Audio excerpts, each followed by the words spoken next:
Mayong hapon, Negros. Ini ang Digicast Negros X. Ang nagapanguna nga napulo ka mga balita sa isla sa Negros ang amo ni gadulong sa inyo. Updin ninyo kami via Facebook, YouTube, kag sa among website www.digicastnegros.com. Kag sarama kay maranto sa Kika Channel 11 sa Kabangkalan City, Himamaylan City, kag Banuasang Ilog. Kag yari na ang top 10 nga mga balita sa Negros subong nga adlaw. Sa Don Salvador Benedicto, baka nga ginakarga sa kawatan sa van, naabdan sa mga pulis. Mga local chief executive sa Western Visayas, ginkasugtan nga mag-amot-amot para sa Genome Center sa rehiyon. Sa Sagay City, teenager nadakpan nga may mga tanom nga marijuana.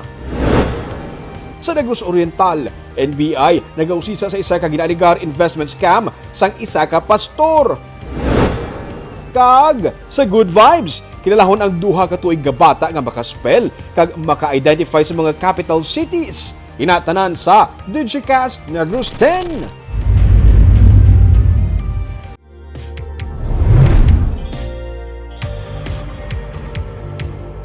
Sa number 10, sumugod Agosto 23 tubtub Setyembre 30, mangin 8 a.m. tubtub 7 p.m. na ang registration para sa voters sa COMELEC.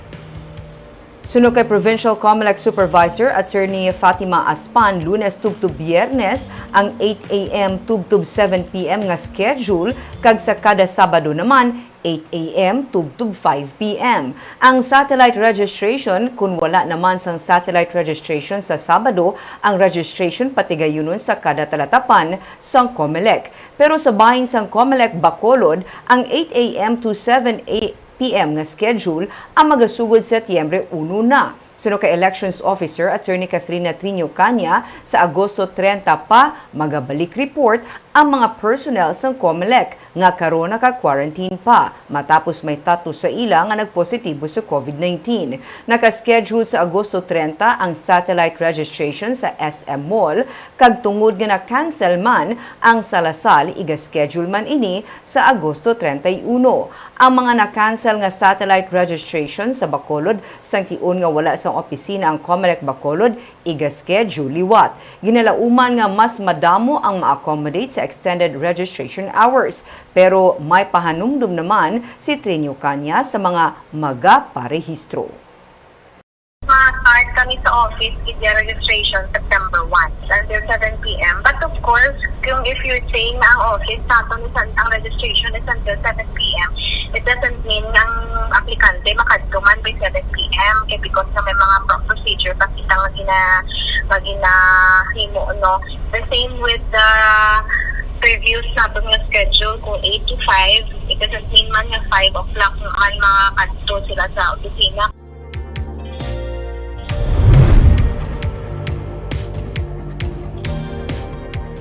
Sa number 9, may kapina sa karon sa 200 ka mga persona sa Negros Oriental ang nagpadangat sang reklamo batok sa isa ka pastor bangod sing ila ginaligar investment scam.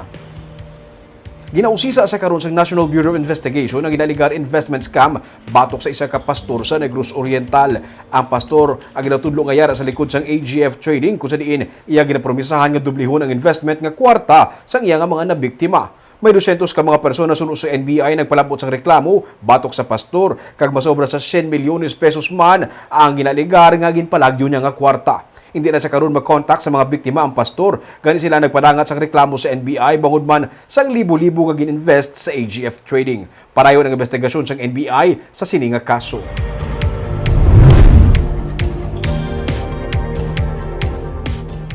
Sa number 8, naghinyo sang 15 dias nga extension ang pamuno sang Human Resource Management Office sang probinsya sang Negros Occidental para sa iya nga sabat sa administrative charges nga gin-file batok sa iya.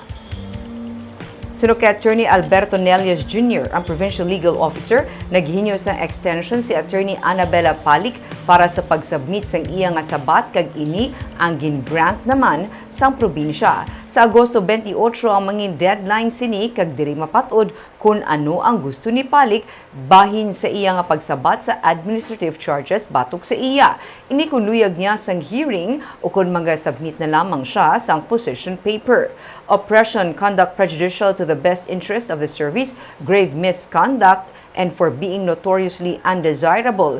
Ang ginfile batok sa iya. Naghinyo man sang kasubong nga extension ang anay pamuno sang Office of the Provincial Agriculturist nga si Attorney Japheth Masculino. Ang nga kaso may angos sa wala mabayaran nga catering service nga gin-avail sang OPA. Kilala niya pa ko nung mag-study and citing fair play, grant na lang namon ang 15 days niya. This same goes for Attorney Masculino also. Nag-submit man siya motion for extension ng 15 days. So basically, we can expect her answer to the formal charge by August 28. Sa number 7,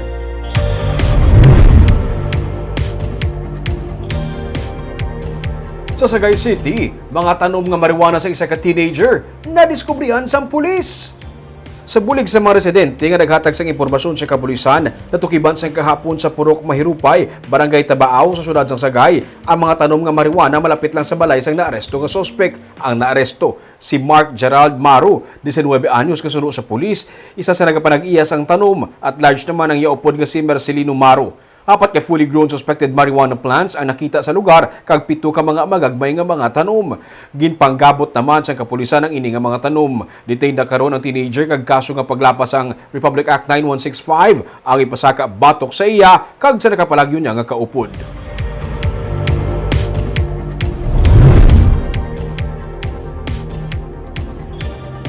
Sa number 6, high-value target sa Victoria City ang nakuhaan sa 300,000 pesos nga balor sang illegal nga droga sa Bacolod City.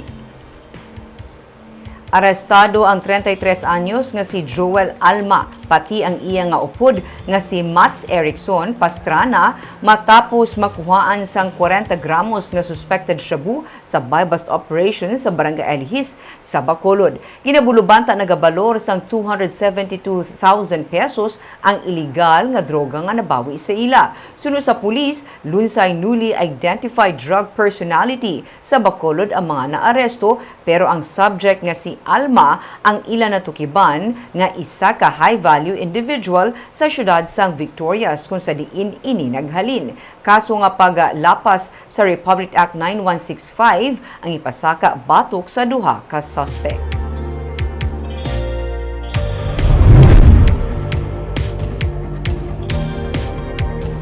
Sa number 5, piso kag 87 sentimos nga saka sa balayran sa kuryente, iga patuman sini nga bulan sa Agosto. Halin sa 10.49 per kilowatt hour nga average residential rate, mangin 12 pesos kag 37 cents per kilowatt hour na ang biling sa Central Negros Electric Cooperative o kun Sineco sa bulan sang Agosto. Sanig sa advisory sang Sineco, ang 1 peso and 87 cents per kilowatt hour nga saka sa bilis ang supply sang kuryente ang gikan sa dugang nga saka sa generation charges, tuga ini sang pagkaguba sang submarine cable sang National Power Grid Corporation of the Philippines o kun NGCP sa ilang nga Cebu Negros transmission line. Mayara man sa preventive maintenance schedule nga ginpatuman ang Pump Conception Power Corporation. Ginpahayag sang tagdumalahan sang Sineco nga sa panibag-o nga average residential rate, 11 pesos kag 18 cents per kilowatt hour ang nagakadto sa generation kag transmission charges. Humalin sa 2010, nagapabilin sa piso kag 18 sentimos per kilowatt hour ang ginasukot sang Sineco para sa distribution, supply kag metering charges.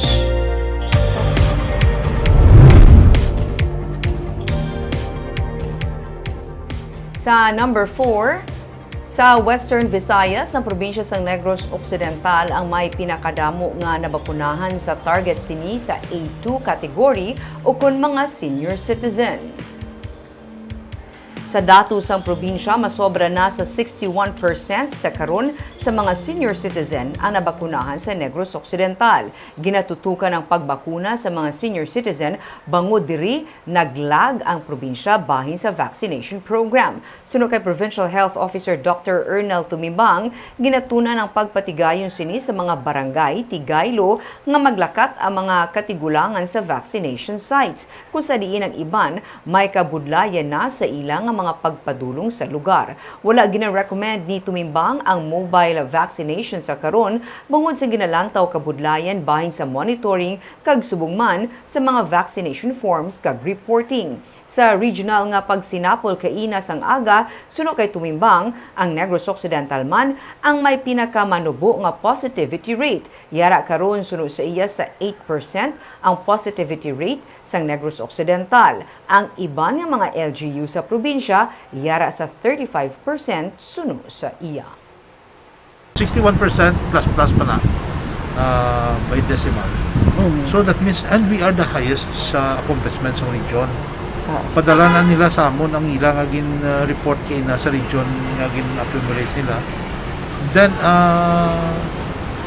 in all with regard sa positivity rate, we are also the lowest together with Bacolod. Ara lang kan 8% lang balang positivity rate ta, ang iba niya gadlagan mga 35%, no?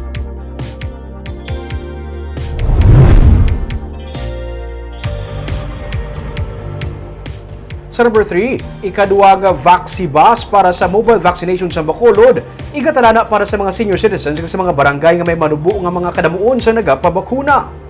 Masobra na sa 80,000 ang fully vaccinated sa Bacolod. Gani agud na padasig paginpatuman nga vaccination program, nagdugang sang vaccibus ang syudad sa bulig sang Valley Car Transit Incorporated para sa mobile vaccination drive. Sunod sa kay Bacolod Emergency Operations Center Executive Director M. Ang, mangin prioridad sa mobile vaccination drive ang mga senior citizen, ilabi na ang mga bedridden, kagkasubong man ang mga may kabudlayan sa pagpadulong sa mass vaccination center. Sa nagligad ka semana sang ginlunsar sang EOC ang vaccibus nga gintalana para sa mga market vendors, nagkatapos ang transport group kung sa diin may masobra na sa 500 ang tigayon nga nakapabakuna. Ang EOC ang nagtalana man magpadulong ang EOC ang natalana man magpadulong sa isa ka call center firm para sa igalunsar nga vaccination para sa mga graveyard shift o kung mga empleyado nga nagatrabaho halin sa gabi, tubtub ka agahon. May 1,200 ka mga call center agent kag staff ang target nga mabakunahan pinaagi sa vaccination program. So para ma-accelerate pagid further, ang nadumduman man niya sang Valyacar nga mag-offer sila sang bulig nila sa city government. So may isa ka bus nga ipahulam sa aton. Specifically, gamiton lang gina siya para sa vaccination. So, malibot man na siya sa mga purok, mga barangay, especially ng nubo bala ang vaccination numbers ng mga barangays. Sa number 2, mga local chief executives sa Region 6 ginkasugtan nga mag-amot-amot sa pagpatukod sang Genome Center sa Western Visayas. May report si Nico Delfin. Isolated karon na may 70 pa ka mga COVID-19 active cases sa Bacolod nga natalupangdan may manubo nga cycle threshold base sa resulta sang ila RT-PCR test. Buot silingon, ginakinahanglan nga ipadala sa Philippine Genome Center ang ila swab specimen para sa genomic surveillance testing kay may posibilidad nga lain ini nga variant sang COVID-19. Ugaling nagalawig tubtob sa 4 ka semana antes pa man mabaton sang Emergency Operations Center ang resulta sang test bangod tanan nga local government unit ang nagapadala sang swab sample sa Genome Center. Those who are still within the isolation period, ginasilo sa aton dedicated facility for Delta variant. Even though wala pa ang result, para ma-contain tala. But most of those nang recovered naman kag kalabanan sa ila are asymptomatic. So kung asymptomatic, automatically 10 days lang na ang ilang isolation period. Gani luyag sa mga local chief executive nga kuntani mayara man sang Genome Center sa Western Visayas para mapadasig ang pagpagwa sang resulta sang genomic surveillance testing. Sa meeting upod sa katapos ang Interagency Task Force, ginsiling ni ang nga si Mayor Evelio Lunardia ang nagpasalig nga maghatag sang dugang nga pondo upod man sa mga local chief executives kag provincial officials para sa operation sang natukod nga Genome Center sa Miagao. May kapin sa 10 milyones pesos ang ginakinahanglan para sa operation sang Genome Center nga ginalauman sarang makahatag giya sa mga local government unit sa paghimo sang tikang ilabi na batok sa mga COVID-19 variants of concern nga na-detect sa pila ka mga lugar sa rehiyon. Nga i-capacitate lang na siya para nga may capability man nga mag-determine, mag-detect sa mga bag-o nga mga variants However, wala na ma-include. Ang explanation, I attended that meeting. Ang explanation sa DOTC is wala siya na-include sa budget for this year. So, ang ginimo to is on their own, ang mga local chief executives nag-commit, they made a commitment nga mabululigan na lang nga para nga mabakla naging kuha to nila kung pila ang machine. Sang Hulyo, may 166 ka mga swab specimen nga ginpadala ang EOC sa Genome Center, kundiin 4 ang natukiban nga nalatnan sang COVID-19 Delta variant.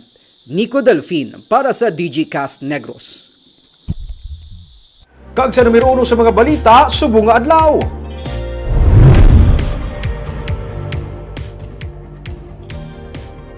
Sa Banwa sang Don Salvador Benedicto, naabtan sang pulis ang 3 ka mga lalaki nga may ginakawat nga baka kag ginakarga sa van. Sunod sa PNP, sunod-sunod na ang kinawatay sang baka sa lugar, pati na sa mga kaiping nga Banwa kag syudad. Yaring report. Naghuyhuy ang abaga kag nagpangalot na lang sang iya nga ulo si Brix Panganiban sa makita ang sitwasyon sang iya nga van nga ginaparentahan.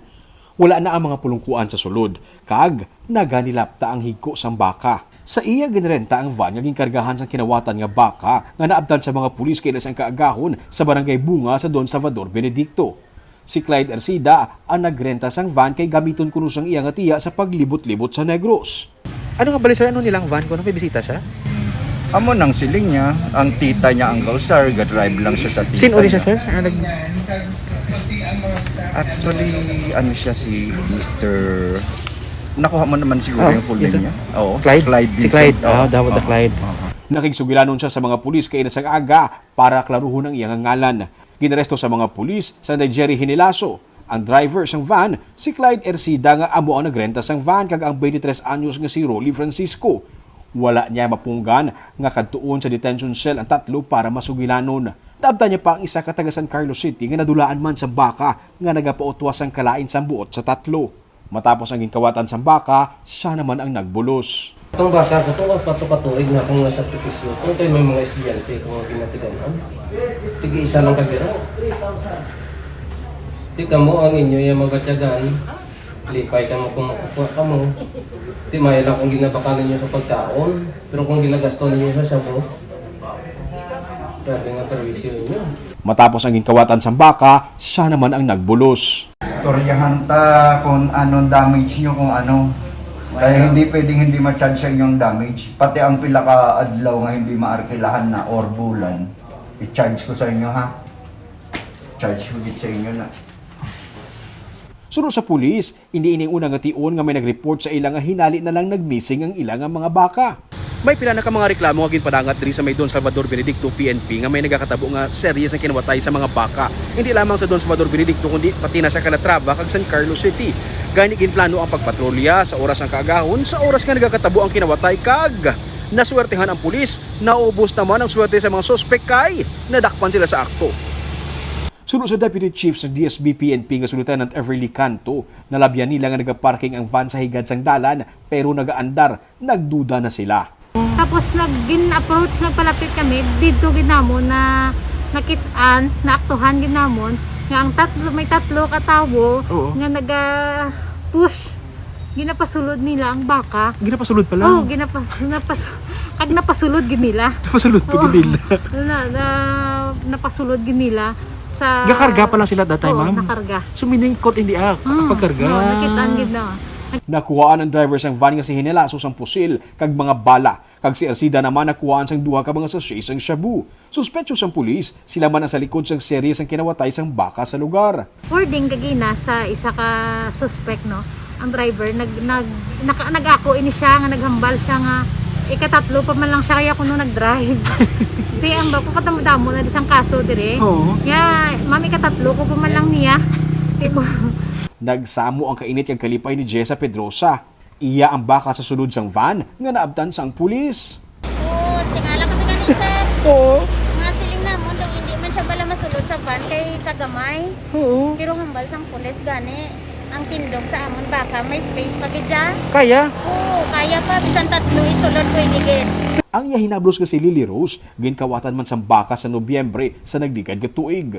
kamahal sir sa kantidad tapos isisihon lang nila muna sa amon. Ang kabudlay pala sir sa paglawig, init, mapasaan ka tubig, kabudlay sir. May 8 na tanan ka mga missing nga baka nga gid-report sa DSB-PNP. Ipasaka ang kaso nga cattle rustling batok sa 3, illegal possession of firearms nga kaso naman batok sa driver, kag possession of illegal drugs batok sa kay Ersida. Wala na sila naghatag sa pahayag. Ang van kag ang baka nga panangabuhian sa mga biktima ang magapabilin anay sa kustudiya sa PNP. Sa Good Vibes, duha ka tuig nga bata kabalo na mag-memorize, mag-spell, magbasa, ilakip na magkilala sa mga capital cities. Ano bala ang nanging sikreto sang iya mga ginikanan? Aton inihibaluon kag aton man siya kilalahon sa report ni Marcian Buico. 64 plus 64 equals? 128. 128 plus 128 equals? 256 plus 256 equals? 512. Wow! What's the capital city of Canada? Ottawa. How about Bahrain? Manama. Correct. What's the capital? 2-year-old and 3 months pa lang si Theo Biasca. Pero mas madamo pa siya nahibaluan nga capital cities sang mga pungsod sang sa kadamaan. Sarang niya ma-identify ang mga capital cities sang masobra 60 ka mga countries nga iya man mismo isa-isa nga gintun-an. Kung masami sa mga bata nga nagaedad 2 ka tuig, nagaamat-amat pa lang sa mga letters, numbers, colors kag iban pa. Si Theo ya, kabalo na magbasa, mag-spell, mag-add, kag mag-memorize. Spell Daddy AJ. D-A-D-D-Y A-J. Spell very good. V-E-I-V-E-R-I-G-O-O-D.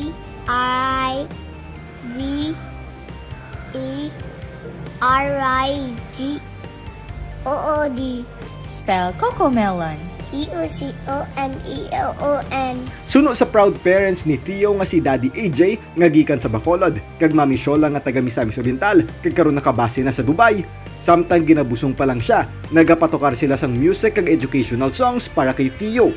Kag sang mabunag na, 2 pa lang kasimana, amat-amat na siya nga ginatuluan man sang iya mami. Ara pa sa chan, ang ginobra ko kay Digicast, actually, gina-play ko ang Beethoven, nablang ang mga musical. Okay. Antes kami magtulog, hasta na magaga. Kay as per sa research and as per sa cousins man and friends nga, it helps daw develop ang brain ng bata. I didn't have the intention na dapat bright kay si Theo. It was just really, kasi diba, when you're a first-time mom, you always create activities for the both of you, like a bonding session. And I would just say, Theo, A is for apple. B is for balls. Suno sanday EJ kag Shola, 6 months pa lang si Theo ila na nga na-notice nga taas ang attention span ni Theo. Kag sang pagtapak niya sa isa ka tuig, nagkahibalo na siya mag-identify sa numbers kag letters. How do you read this? Cake. Cake. How about this? Cup. Hat. Okay, wait. How do you read this? Cup. Cup. How about this? Moon. Moon. How about this? Star. Star. How about this? Chair. Chair. Our observation that he really had long attention span, like even when he was younger, because there was once that I timed it kung how long can he sustain like listening to us, like showing flashcards, and the longest was around 40 minutes, not non-stop learning. Magluwas sa mga numero kag letra, plano man sang mag-asawa nga matudloan sang foreign language si Theo kag masugda na sa pag-eskwela para makasocialize man sa iban pa nga mga bata. And I just want to emphasize po na as parents, we understand the value of having academic intelligence when you're really good at it. But I also would want my son to be street smart. Because at the end of the day, you will not be asked as to how many capital cities of the world you know, diba? What's really important is that you are kind, you are empathetic, you are compassionate, and you are sensitive to the needs of other people. Okay. Okay. Memorize that.